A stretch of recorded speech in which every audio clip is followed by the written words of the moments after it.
Bonjour. Aujourd'hui, nous allons parler de l'économie française parce que, après la publication des prévisions de la Commission européenne sur l'économie européenne, mais plus spécifiquement sur la France, il m'a semblé intéressant de revenir sur les problématiques posées. Alors, quand on regarde les chiffres de la Commission européenne, on n'a pas beaucoup de surprises par rapport à ce qui avait été évoqué au mois d'octobre. 1% de croissance attendue en 2014, 1,7% en 2015, donc une légère accélération. On est encore loin des 2% qui était la norme d'avant-crise. Donc on est toujours dans une phase de reprise modérée. On n'accélère pas au-delà de ce chiffre. Et on le voit bien quand on regarde les chiffres du chômage, les chiffres de l'emploi plutôt. La Commission européenne prévoit qu'après une contraction de 0,4% de l'emploi en 2013, eh bien, celui-ci ne progresse que de 0,3% en 2014 et de 0,5% en 2015. Ce qui fait que le taux de chômage sera stable à 11% en 2014 et 2015. Donc, d'une certaine manière, l'amélioration de la croissance ne permet pas, malgré tout, un changement radical de dynamique sur le marché du travail. C'est un des points qu'il faut avoir à l'esprit. Alors, quelle est la question posée? C'est un élément qu'on a déjà évoqué, mais qu'on peut reprendre ici. La question posée pour l'économie française eh bien, peut se lire à travers ce graphe ici, où vous avez l'évolution du PIB français et, en niveau, et puis vous avez donc la tendance de calculer sur 2000-2008 et prolongée. Et vous voyez que depuis 2011, eh bien, l'économie française est relativement stable. Et donc, la question qui est posée à la politique économique, d'une certaine manière, eh bien, est de savoir comment ce PIB, qui est relativement stable depuis 2011, qui a retrouvé son niveau de 2008 avec les chiffres de la fin d'année 2013, eh bien, comment on va pouvoir l'infléchir à la hausse. Alors, ce que dit la Commission européenne, un peu en phase avec ce qui est évoqué par François Hollande dans le pacte de responsabilité, c'est-à-dire ce changement, cette inflexion vient principalement de l'investissement et c'est le changement majeur de la prévision économique de la Commission européenne entre ces prévisions de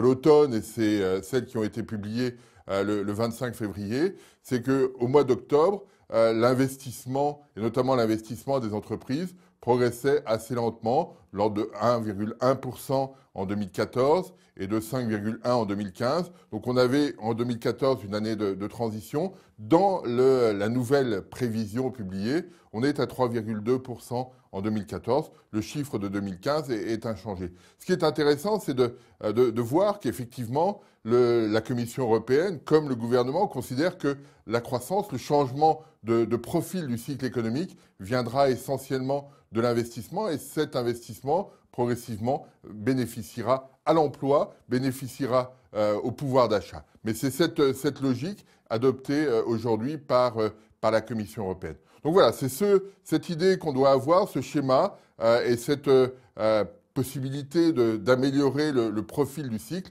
via l'investissement. C'est ce point, et on comprend bien dans ce cadre-là, dans cette idée d'investissement, la réunion, par exemple, du Conseil stratégique sur l'attractivité, de dire, voilà, on essaye de favoriser la situation de l'économie française, des entreprises françaises pour qu'elles investissent, mais on doit aussi inciter les entreprises extérieures à venir en France pour investir, d'où cette notion d'attractivité qui a fait florès dans la presse récemment. La question posée néanmoins est de savoir comment générer cette attractivité, comment faire pour que d'un seul coup les grandes entreprises internationales, ou moins grandes d'ailleurs, se disent bon sang, mais c'est en France qu'il faut que j'investisse. C'est une question qui, pour l'instant, n'a pas trouvé vraiment de réponse parce que quand on regarde l'économie française, on est plutôt sur une tendance de l'ordre de 1%. Si on veut être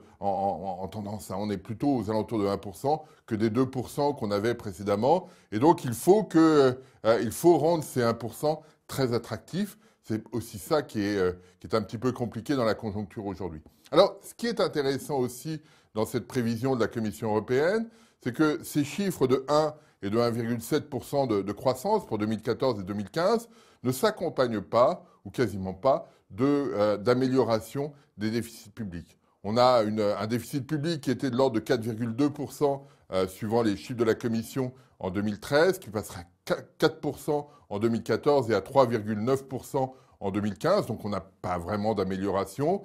Mais alors on pourrait se dire, c'est pas bien comme ça. Mais il me semble que en lisant le rapport de la Commission, on a eu un changement assez significatif. C'est de se dire, ben, finalement, pour avoir 1,7% de croissance en 2015, eh bien, il faut être relativement prudent sur les objectifs à avoir en matière de réduction des déficits publics. C'est une situation un petit peu nouvelle, c'est un changement assez fort du côté de la Commission européenne, mais c'est un changement à noter parce que précédemment, en 2011-2012, l'objectif c'était d'abord de réduire les déficits publics et puis cette réduction devait permettre de la croissance. Aujourd'hui, on est plutôt dans une logique inverse. La croissance ne serait pénalisée par une réduction trop rapide des déficits publics. Voilà, c'est cette idée qu'on doit avoir. Alors 2014 va être encore compliqué pour l'économie française parce que 1% de croissance, ça n'est pas très fort. 0,3% de croissance de l'emploi, ça n'est pas spectaculaire.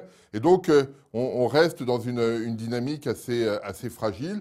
La question qui est posée et à laquelle on espère avoir des éclairages, c'est de se dire, ben, finalement, 2014, considérons-la comme une année de transition parce que 2015-2016 sera nettement meilleur. Maintenant, à nous, à tous, Européens, Français, Commission européenne, gouvernement français et à tous les citoyens de se dire ben, finalement qu'est-ce qui pourrait permettre en 2015 ou 2016 d'avoir une dynamique économique plus forte, plus robuste pour effectivement considérer que 2014 est une année de transition et que demain et après-demain seront nettement meilleurs. C'est ça le challenge pour l'économie française.